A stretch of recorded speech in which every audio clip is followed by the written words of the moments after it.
Hey everyone, it's Tiffany. Today we're going to be painting this photo that I found on Pinterest. I already had an old sketch of it that I pulled onto my canvas to reference while I paint, so let's get started. I usually begin with my canvas super zoomed out, and then I just throw down big shapes of color. Part of the reason I do this is just to get past the paralyzing blank canvas as soon as possible.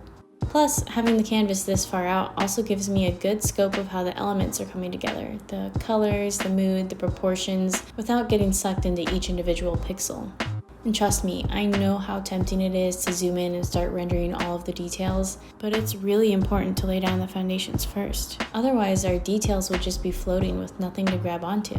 It's like trying to put up frames on a wall, but you haven't even built the wall yet. Your frames will just fall down if there are no walls for them to hang on.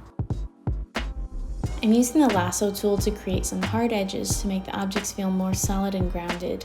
If I have too many soft edges, none of the objects will feel like they have any weight or gravity. They'll just feel like floating apparitions.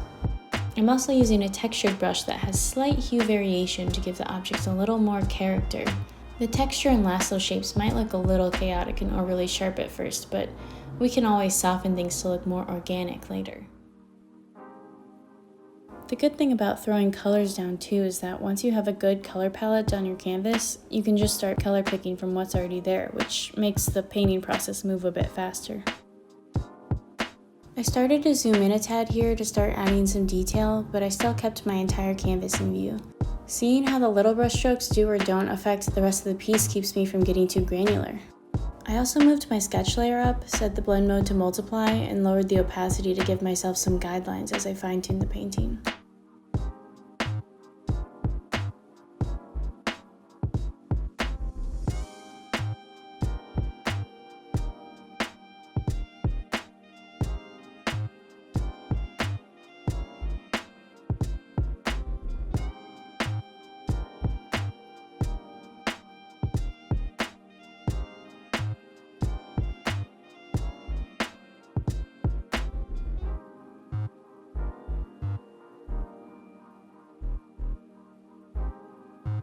Despite everything I said about the details, I still sometimes get a little caught up in them. Like here, I'm really overdoing this face.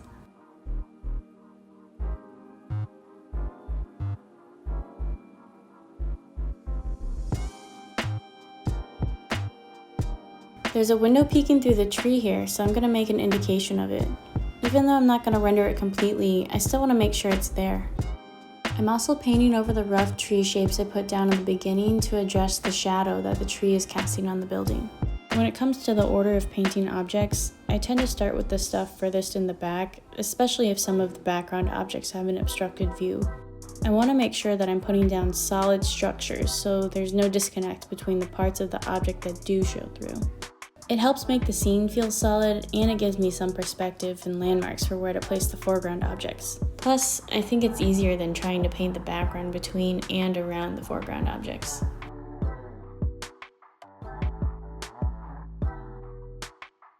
After a while, I started screen recording so you could see the colors better. I think they were getting a little overexposed on my camera.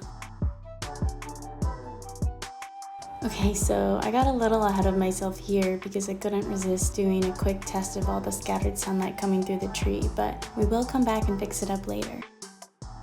I think painting leaves is probably the most difficult part for me. There are always so many factors to bear in mind with complicated objects like plants, but it helps to break it down into basic concepts. First, I like to think of the leaves and flowers as lumpy spheres to simplify shading.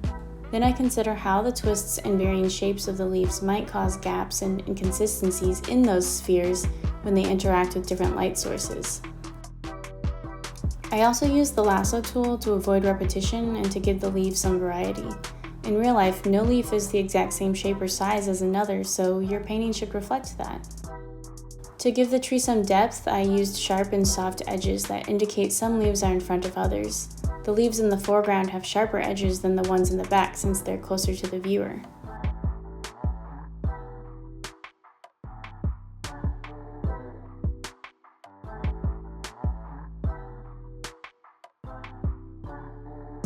To finish up the painting, I brought the file into Procreate on my iPad so I could get into the finer details a little more quickly.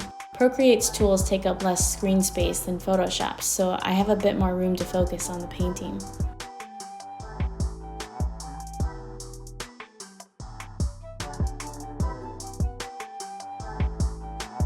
Here's the finished piece.